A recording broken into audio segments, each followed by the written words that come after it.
I'm the Director of Accounts for North America here at ENFOS, and I'm based in our Naperville, Illinois office outside of Chicago. Appreciate everybody taking the time today to join us. We're going to keep it to 1 hour. Now, for those of you on the call that are not familiar with us, we're a commercial software company based in the San Francisco Bay Area. We have offices in Chicago and Beijing, and our customers include the multinationals shown on the screen, ranging in size and industry type, as you see.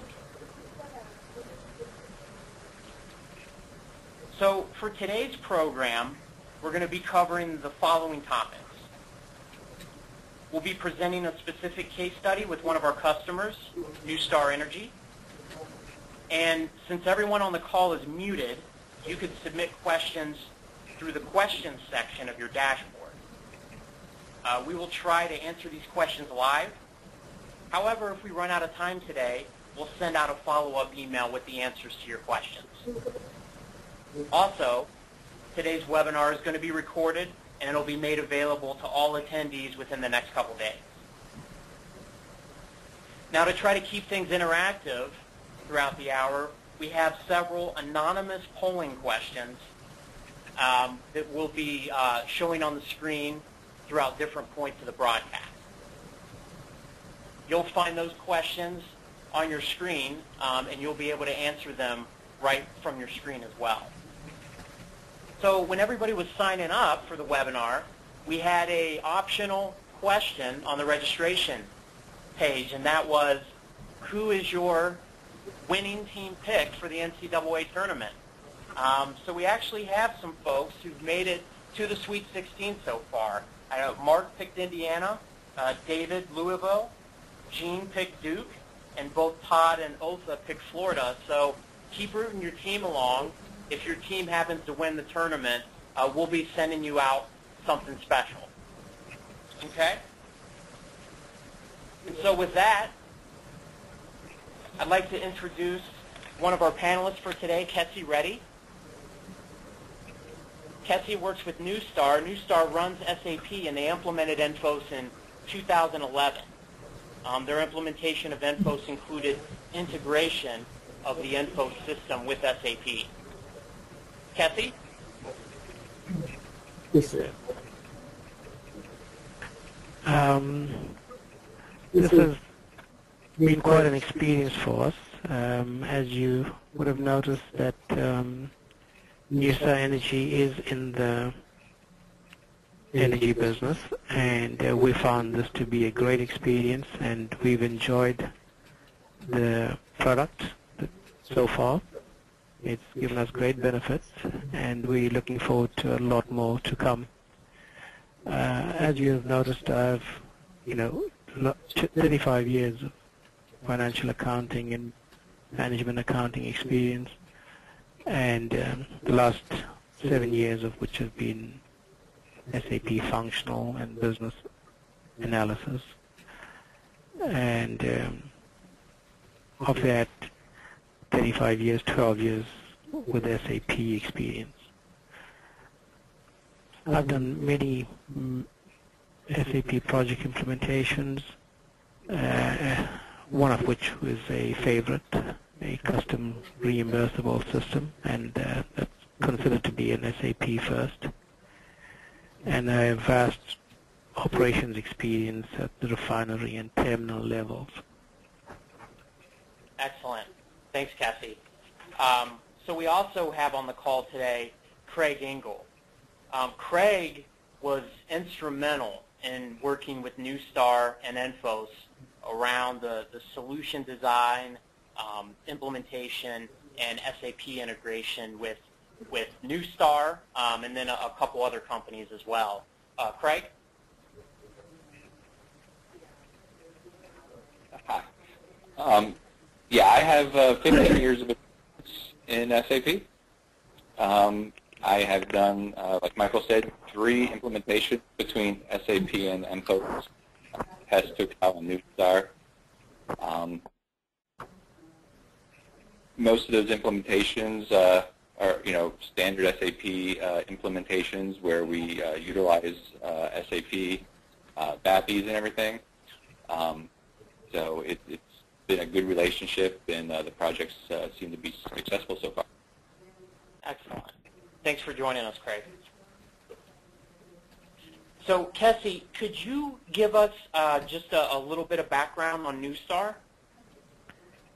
Yes, NuStar is about 12 years old and has climbed to the top of the Fortune 500 in a relatively short space of time. And as you can see, it's a publicly traded company and headquartered here in San Antonio, Texas. And we have 8,433 miles of pipeline and some 84 terminal and storage facilities and a few asphalt refineries. And we have 96 million barrels of storage capacity. As you can see, we're one of the largest asphalt refiners and marketers in the U.S. We have operations in various parts of the world, as you can see from the list on the screen. Okay, excellent. In terms of the liability, the environmental liability program at NuStar, combination then of all of these different facility types, right? Terminals, storage facilities, refineries, pipeline. So a big mix of everything. Yes. Yep. Okay. So our first polling question, we're going to ask you, in terms of internal staff spending too much time on low value-added activities, please rank the severity from severely painful to not applicable. We're going to give 10 seconds here to answer the question.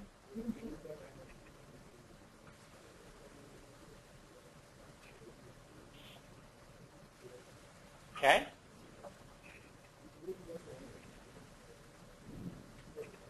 Excellent. So 6% said severely painful, 6% very painful, 53% said painful, 18% not painful, 18% not applicable. So 65% of you actually voted on that. Thank you.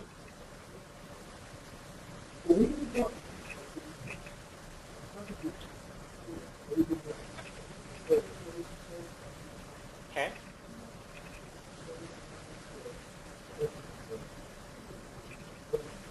So this liability or remediation management function fits within a fairly complex structure, as we show on this slide. The function is necessary to deal with regulators, the SEC for contingent liability reporting and disclosure, owners of property, the community at large where your operations exist. But then you have this whole host of financial implications, including balance sheet entries for environmental liability disclosures, Sarbanes-Oxley requirements for control systems, cash flow budgeting, supply chain management, spend management. These entities strongly influence the organization and create a multitude of activities spanning functions such as legal, IT, finance, and of course remediation management. The remediation management function then must deal with many sites, properties, and projects. Work execution is typically outsourced to consultants, to labs, and other subcontractors, and external legal providers, further complicating the overall structure. So I should also mention that you now have different estimating methodologies based on liability type and the timing of the asset acquisition. Many of you are probably following the FAS 157 standard. So I spend most of my time speaking to EH&S and remediation management executives. And regardless of the industry, there are common threads in all these discussions. They talk a lot about their challenges in achieving operational excellence. They reference things like ad hoc databases, spreadsheet management systems, duplicate processes, data sources not being integrated. There's generally a feeling that the key stakeholders lack interconnectivity both internally and at the supply chain. Finally, even when these executives gain access to their financial or project management information they need, it's typically stale data, up to 60 days, we find. So for a business that is so data-driven as remediation liability management, we believe it's a huge missed opportunity not to utilize this information in a strategic way. So many of our current customers thought that they had systems and processes in place to effectively manage the business function, but through things like negative audit findings, continued pressure from executive management to improve performance, they realized that they could do better. So this best practice, one that we call planning for performance, integrates the four major areas of remediation financial management: planning and budgeting, vendor proposals, purchases or work orders, and invoices and cost recovery. Value is created by standardizing each step, starting with lifecycle planning and budgeting for remediation and ARO cash flows, and then ending with cost and recovery capture. Automated processes ensure that total work commitments to vendors don't exceed approved reserve balances and that invoices don't exceed approved work orders. It's pretty safe to say that consistency leads to cost reduction. This information should be available to project managers on a real-time basis so that they're not guessing at performance and have an opportunity to deal with cost overruns before they happen. Additionally, these financial processes should enforce usage of your standard work breakdown structure so that you have the visibility into high-cost or high-risk areas of your business. Our solution vision is to provide the front-end system to SAP that gives users, regardless of their role or where they fit in within the supply chain, a high-impact technology to achieve your peak environmental liability performance. So we often get asked by IT or SAP professionals, why do they need both ENFOS and SAP? ENFOS is designed specifically for the remediation and decommissioning business functions, which are some of the most complex services in your entire organization. All of these companies on the screen made the decision to deploy ENFOS as part of their SAP stack. As a certified SAP application, we give these organizations the front-end technology to run the remediation business function within a single ERP platform. And since these interfaces are certified by SAP, it provides an efficient and lower cost integration for clients. So, next polling question. In terms of meeting and demonstrating compliance with internal controls and audit requirements, please rank the severity from severely painful to not applicable.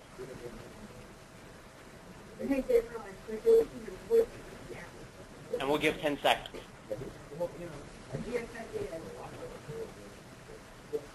Okay. Excellent. So 50% said not painful, 19% said not applicable, 25% painful.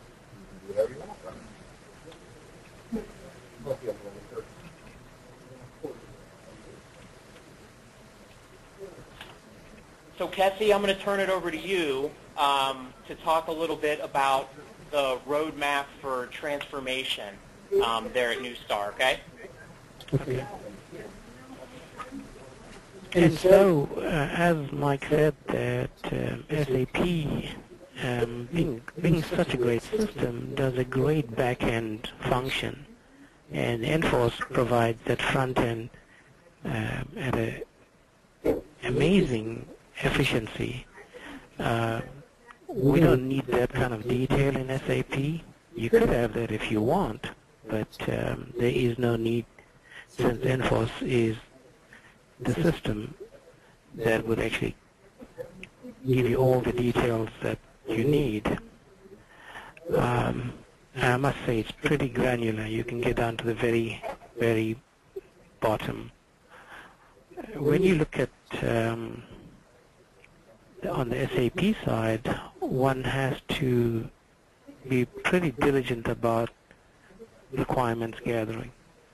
And it is pretty much a nightmare scenario if this process is not done correctly. It eventually would lead to problems down the road if the as-is process is not properly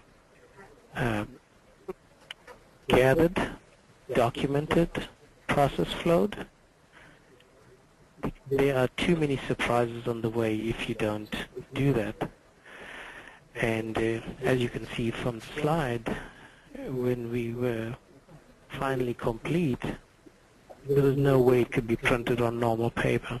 It had to have engineering design paper, and basically surprised us that it went around a conference room, and all four walls may I add.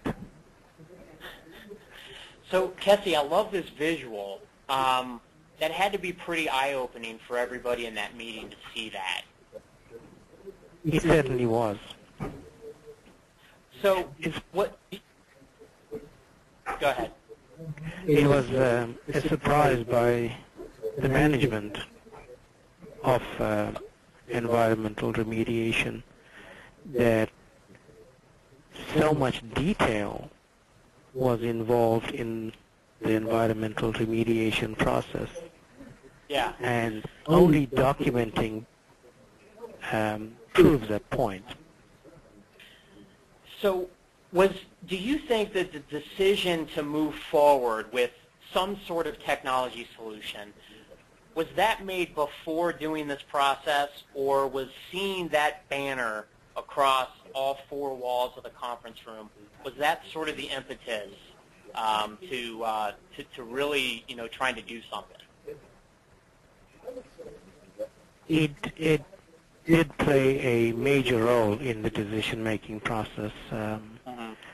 Enabling technology, from what we've determined from the lessons learned and the final report of the project, that the technology actually shaved off 8 days of the quarterly 10Q reporting cycle, and 8 days in a 90-day period, especially in a sensitive supporting area like financial reserves accounting, is a big deal. Absolutely. I mean, there's definitely a value proposition. You've got that, there's probably multiple people involved with that 8 days too, so they're able to focus on more strategic, providing strategic level oversight to the business, as opposed to going through all the, the manual headaches of that reporting process, right? Yes, certainly. And just to add to that, you could argue the point that the low-value administration process associated with documentation, proposals, requisitioning could arguably be a half a FTE or possibly a full FTE. Well, Kessie, you and I have talked before offline that, we've figured out most companies, when you take into account the supplier's time as well as your internal time spent just to generate a purchase order, is, roughly $250. And so when you multiply that by thousands of purchase orders generated throughout a year, and ENFOS seemingly cutting that amount in half in some cases. I'd imagine that's a huge time saver as well. Absolutely. The front-end system here is one that really plays an important role in getting the supply chain involved in this process at the front end instead of the employees at the back end, and that to us was a major factor. Yeah, that's a great point. That's a great point. So talk to us a little bit about when you were developing what your 2B processes were to look like. Typically, the 2B process is determined from the as-is, with opportunities taken to improve the process as you go along without enabling technology. And at a point in time, you would realize that introducing technology would actually make the process more efficient. And we found that, like in all systems, every possible solution will not have every possible answer, so a gap analysis has to be done to identify those pieces where, in this case, ENFOS would not provide that solution, and you basically pencil that in for a customization later or some other way to get around it.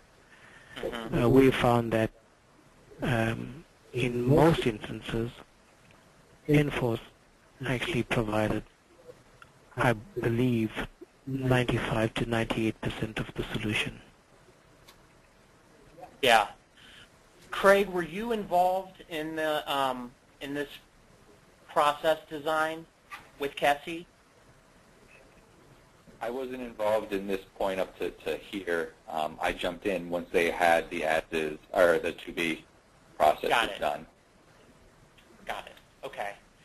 So, Kessie, you guys went through a process of sort of justifying at what levels you wanted to interface ENFOS and SAP together. Could you talk to us a little bit about that? Yes, we had determined that because of internal requirements, one or two of those 6 processes that we identified had to be done inside of SAP to comply with internal audit and SOX requirements. But other than that, we determined the procure-to-pay process should be fully automated, and that gave us an opportunity to take it from the proposal right to payment. We realized that using the supply chain as well gives us a lot of process improvement, and where we didn't have to deal with invoices coming through the mail or being sent to a specific terminal, and the terminal then forwarding that invoice to NuStar headquarters for processing. So all in all, it actually is an efficient process that eliminates double entry or duplicate data entry, and it just is a very, very efficient process, and helps with project management.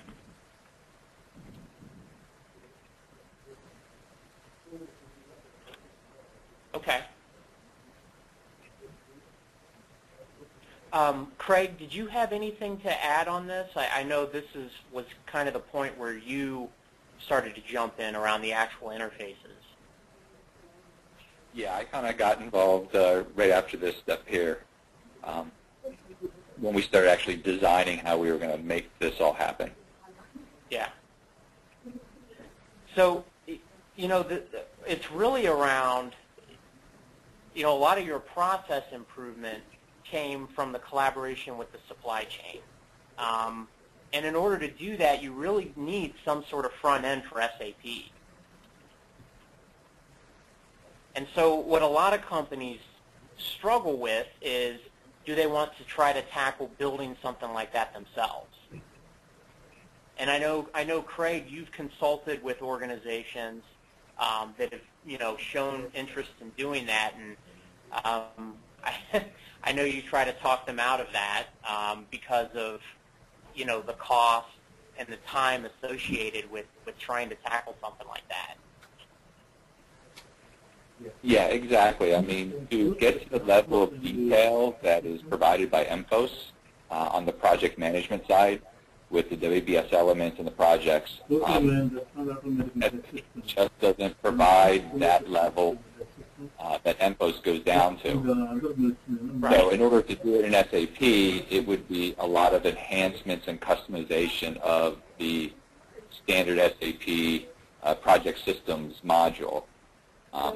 And getting into that, it's just seeing what ENFOS does, it's just hard to imagine duplicating that in SAP cost efficiently to design and do it to the level of detail provided by ENFOS. It's just not there in SAP.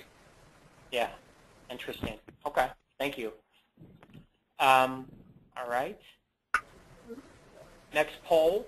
So in terms of reviewing and approving supplier invoices, as well as cost management tracking against approved work commitments, please rank the severity from severely painful to not applicable.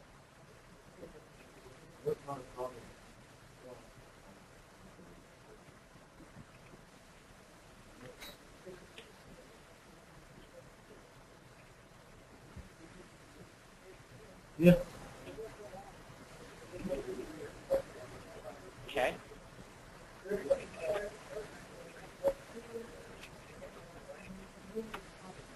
Okay. 46% said not painful. That's interesting. You're far beyond any other of the customers that I shown on that screen a few slides back, because that tends to be one of the things that companies tell us is one of the most painful that they deal with. So that's interesting.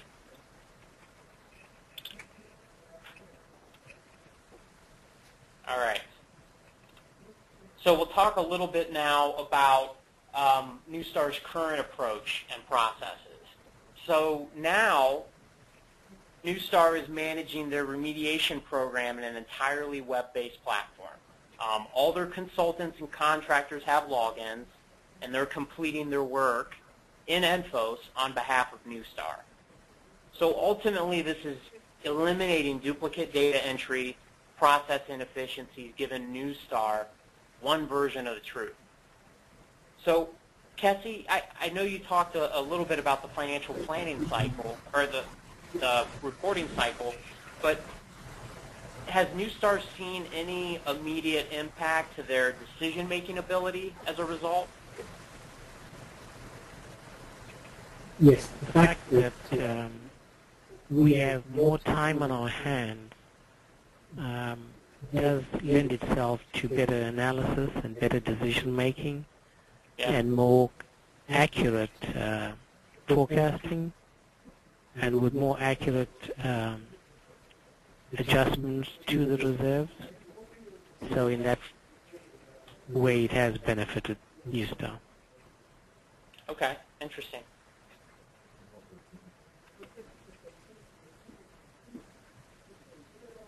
So this is really just a standard blueprint, but by interfacing on the back end with SAP, you now have this external facing front end to SAP. So by collaborating with your suppliers, in a single system, you have the ability to reduce both your internal and external costs. So the operational detail around site project data, technical data, documents is managed in ENFOS alongside the finance details in the reserve, the requisition, PO, and invoice processes. Having this capability to manage both your finance details with your project program details is a best management practice. Kessie, when you guys were going through and developing your 2B processes, were you sort of basing that off of what you and the environmental team, the remediation team, knew to be best practices? Yes, we had studied a few different models over the years, and in answer to an earlier question, we also attempted to write the program inside SAP at some point in time.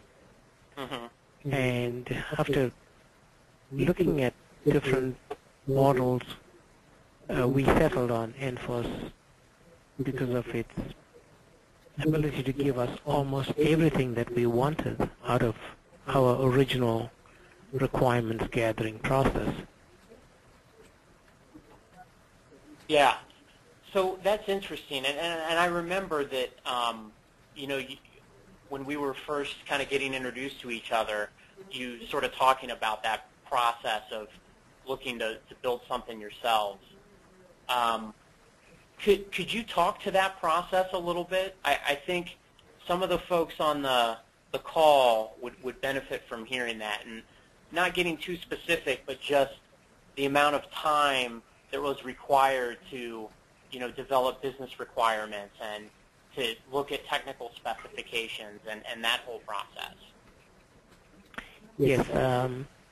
Firstly, when you look at the way ENFOS is actually categorized in terms of its site and project management piece, its technical data management piece, its financial data management piece, its compliance module, and its data visualization, we do realize it's very complex.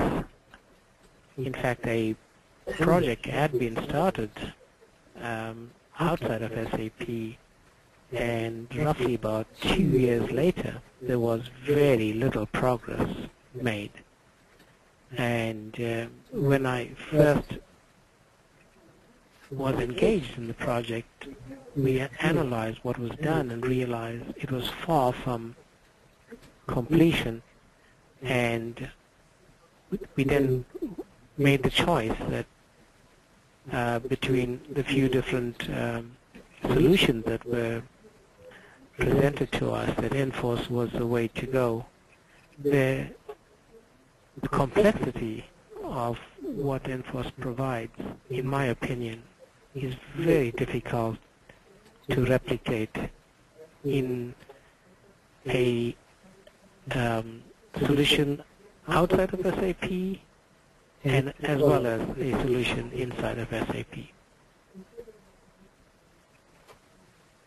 So it sounds like you got involved with that project after the 2 years had already gone by and very little had been accomplished. But are you knowledgeable as to what had taken place during that 2 years? Yes, it was the financial module had been started, but it was in a very early stage and was really far from completion. And I would say the procure-to-pay process, or the order-to-pay process, was definitely not in a workable state. Yeah. Craig, you probably have some insight into this as well. Yeah, I wasn't involved in what they were doing there at NuStar in their own development. I just know that seeing the implementations that we've done, the complexity that's there in trying to create something, if you wanted to try to do it within SAP itself, the difficulty comes back into play where you start talking about the level of detail on the project system side. You have a lot of data stored at a level of detail in ENFOS that just doesn't, it's just not there in SAP. So in order to do it, you got to create levels below, enhance the screens to put all of the extra data you need in there, and then try to make that flow into your financial systems. It's just difficult to do. To me as a developer and someone who is an SAP person, you always think we can do this in SAP. And you can. I'm sure you can, but the level of time, effort, and money to end on something, and at the end of the day, you don't know if it will work as well as this. And that's where it gets complex, and it's hard to make that decision, because you could spend years trying to develop something. At the end of the day, it doesn't meet the level of expectations that you need it to do. So that's where it gets very complex. Well, yeah, I mean, great point, because, SAP at its core is a system built for accounting purposes. They're not a company that really understands this remediation business. It's not designed for, doing life cycle projects, 30 years out or into perpetuity. It's not designed for the complex level of services that remediation is. So what ends up happening is you have to have a business person, a remediation executive, to try to communicate their business and what they do to the IT or the SAP team. And so now you're tying up someone whose full-time job should be, closing sites, but now they're trying to write business requirements and technical specifications.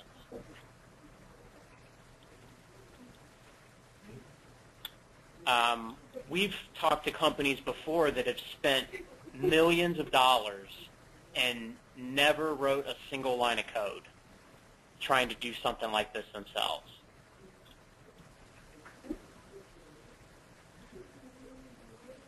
Have you encountered instances like that, Craig? Yeah, I know of one scenario where they have spent, I think, 2 years in trying to come up with how they wanted to approach this, and they still have not done anything as far as coding. Yeah. Interesting. Thanks, guys, for your insight there. So I know this slide is highly detailed.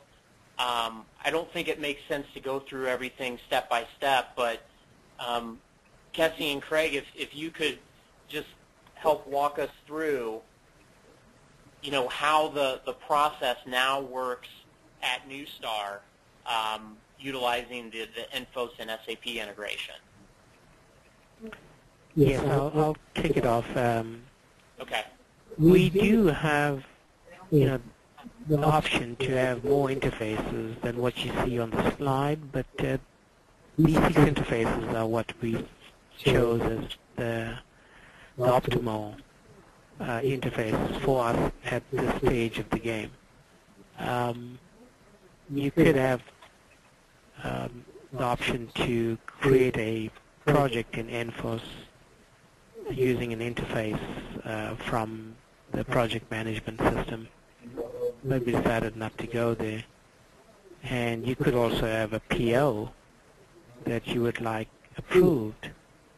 In our case, the approval of a requisition is good enough for our SOX and internal audit requirements. And as you can see from the slide, it's a pretty efficient process and works very well. Craig, you want to add to that? Yeah, I mean, we do have listed here. These are the interfaces we did with NuStar. There are other options out there depending on how you do your business. Some of the places we've done implementations for, they want a few other things. They want vendor information or project information to flow from SAP back over to ENFOS. It's purely, business decision and how many interfaces you want. But these pretty much here that we're doing here would be your core ones to make the process work.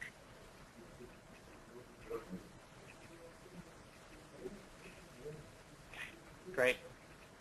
And Kessie, how long have you guys been live now with with ENFOS and then with the interfaces?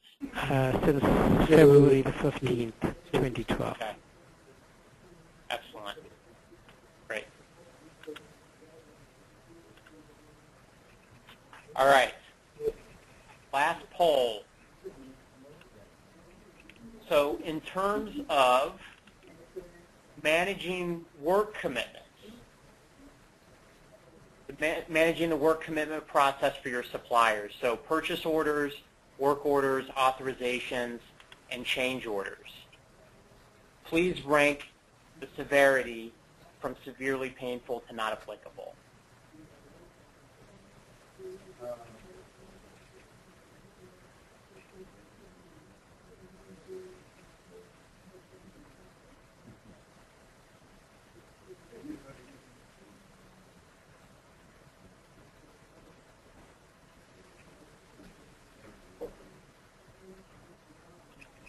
Okay,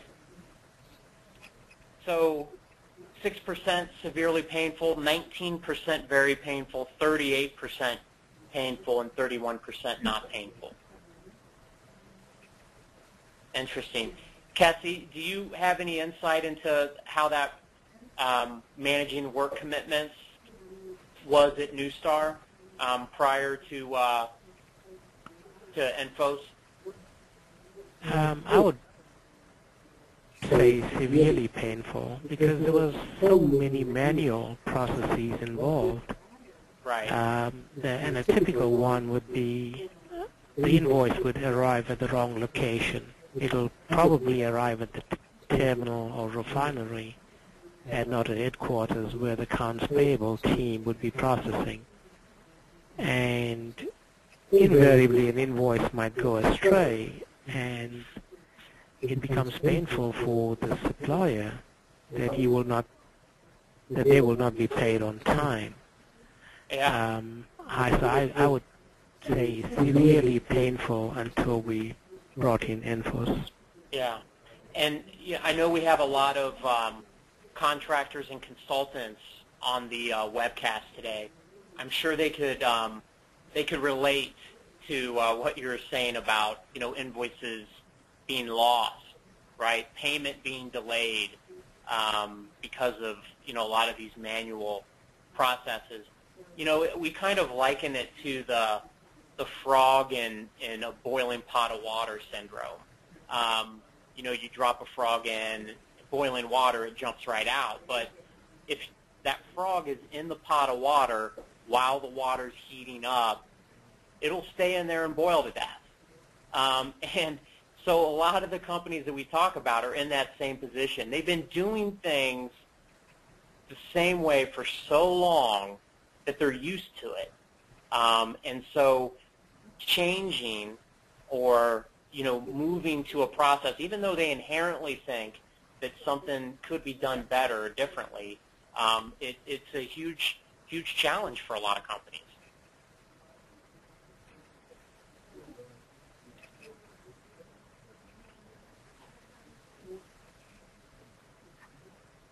Kessie, Craig, any insight on some of the results or the lessons learned from the implementation, good, bad, or indifferent? Yes, there are definitely points to be taken into account, and there's always in any implementation, there's always something little that was left off that will come back later and bite you. And so we have made changes and enhancements as we've gone along, but nothing that was that painful that couldn't be corrected along the way. Craig? Yeah, we for most of this, you know, we do the interfaces are pretty stable interfaces between the two systems. In SAP, we leverage the standard SAP BAPI to be creating documents, recs, POs, invoices, and stuff in the SAP system. So that's pretty stable. So it's just a matter of really understanding the business requirements of each client, how they do their business, and, you know, testing. I mean, the more testing, the better we can flush things out before, you know, go live. And those are the key things that we need to stress. The interfaces are stable. The things self-recovery. It's more about understanding where you want the data and how you use it within the SAP system. So that's the key. You know, upfront preparing and testing, and it makes a much smoother go live. And our other experience is ENFOS is designed, these interfaces are designed to be automated. And the more we can leave them as automated processes, the smoother the process is in general. We don't have a lot of issues. Right, good point. And yeah, because just to add one point, error messaging is key. The better the error messaging, the quicker you can respond to something going wrong. Yeah. So, Kessie, you guys have been live for a little over a year now. Have you all had to go back to the executive sponsor of the project now and sort of present, you know, what the results have been, or you know, quantify cost savings or anything like that at this point? We have not as of this point, but there is a plan to actually do that pretty soon. Yeah. Have you personally been able to identify any cost savings? I know you mentioned the reduction in the reporting time. Has there been anything else that you've noticed? No, we haven't done a true analysis at this point in time. Okay, gotcha. All right. So, a couple more things. So, for those of you on the phone that are considering, you know, strategic information management, this table describes the levels of progression that you might obtain in order to reach a true high-performing level, which is the top enterprise analytics. But it's amazing when we talk to people, they want to go right to the top. They want to start doing predictive modeling and what-if scenarios and seeing statistics. But you have to start at this level one. We call the foundation or the fundamentals. You have to be able to master this. You can move up here. You know, you probably have all heard the saying, garbage in, garbage out.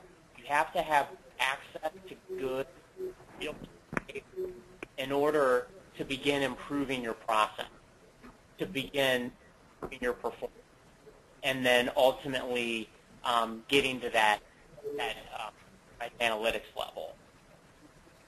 Kessie, would you agree with that? Absolutely. That level one is key, and we've, after years worth of transacting, I'd say we are probably now positioned to climb to the next level and finally get to the top. I think it is a slow process.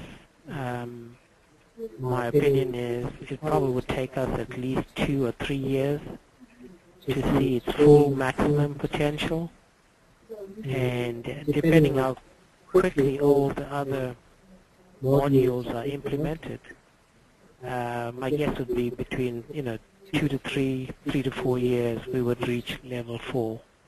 Yeah.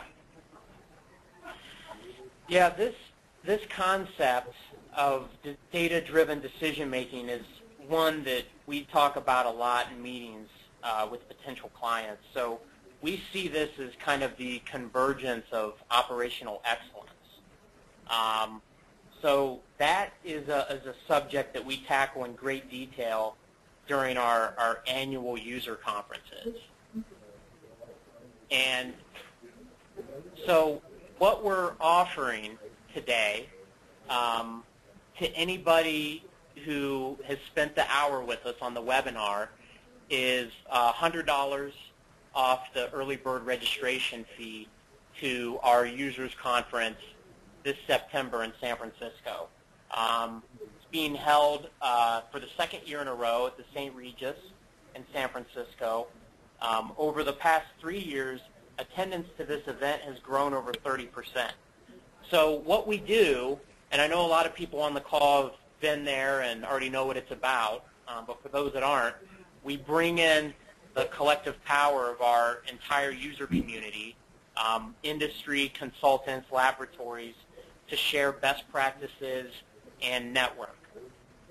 We also open registration up to folks just interested in participating in the discussion or observing whether or not you're an ENFOS customer. This year, we're changing our format a little bit, and we're going to have more customer roundtables and more actual training sessions led by ENFOS solution experts. So again, I'm offering a $100 discount from our early bird registration. And I've just sent out a link to the entire audience. That'll send you to our event page. So you can click on that link, go to our event page. We've opened up registration, especially for this webinar. We're not even opening it up to the general public until next Tuesday. But you can go, registration's open, and sign up as a past attendee or / ENFOS user. And that'll give you $100 off the early bird registration. And if you wait until after June, when the prices go up, you'll still get $150 off the regular attendee fee. So your registration fee includes your admission to the conference, all your meals. We also do an off-site networking event. Last year we rented out Triples Alley for a Giants game, and it's a great event. Craig, Kessie, I know you both have went last year. Kessie, you might have even went the year prior. What's been your experience? The ability to network with folks in the industry, I think, was what I saw was the greatest benefit. To talk to people in the field that been there, done that, and basically understand all your pains, and I believe it is an amazing getting together of people that would enhance your experience greatly. I found it to be a very, very great experience. Excellent. And we have fun, too. It's not all business. Yeah. So if anybody has any specific questions about this event or the conference, the event homepage should answer a lot of your questions. You can also contact Lacey. Her information is on the screen. You can contact me as well. My phone number is 630-689-0220, extension 15. So same number as Lacey's, just different extension. And then my email address is michael@enfos.com. So we've got about 5 minutes. And I do have a couple questions. We've got actually a lot of questions, but we're only going to be able to get to a couple. So Kessie, this one is for you. at NuStar, is all of your spend originating in ENFOS, or is a portion originating in SAP? It is a mixture. 90% of the spend would originate in ENFOS, except for travel arrangements by our program managers that originate in one of our travel solutions and then interfaces into SAP. There are one or two city and state agencies where fines and penalties are paid, and that might not originate in the ENFOS system, since state and city agencies typically do not partake as vendors in the supply chain process. Okay. And then you guys have an interface around reconciliation with SAP, right? So spend that's originating in SAP, if it needs to hit particular projects, it would be populated into ENFOS on the back end. Is that correct? That is correct. Okay. I think this would probably fall under that, but the next question was, how do you handle staff overhead, T&E, et cetera? I'm guessing probably the same way, Kessie? Yes, especially for T&E. We do not charge any staff overheads to the project. Okay. All right. All right. Is the AP function fully automated, or is payment created manually? The AP function stops short of being fully automated at the requisition approval level because of a SOX and internal audit requirement by NuStar that requisitions need to be approved manually by our supervisors, managers. Once approved manually, it then gets back into the automated process and creates the PO automatically, creates a service entry automatically, creates the AP invoice posting automatically, and then gets proposed for payment manually. Okay. So the executive team that has to look that over and approve it, are they doing that approval in ENFOS or outside of it? A manager approves in ENFOS for the invoices that are presented, and but a second manager approves in SAP, being part of a delegation of authority or LOA kind of approval level. Okay, excellent. All right, we are right up to the end of the webinar. Kessie, Craig, thank you guys so much for your time and your expertise on the call today. Really, really appreciate it. I'm sure everybody that was on the call benefited from your knowledge sharing. And as we mentioned, if you didn't go to the event page from the link I posted, we're going to be sending that out along with the recorded webinar. That should be coming out within the next couple days, so look for that. And if you have any questions, please contact either myself or Lacey. So thanks again, everybody, and enjoy the rest of your day.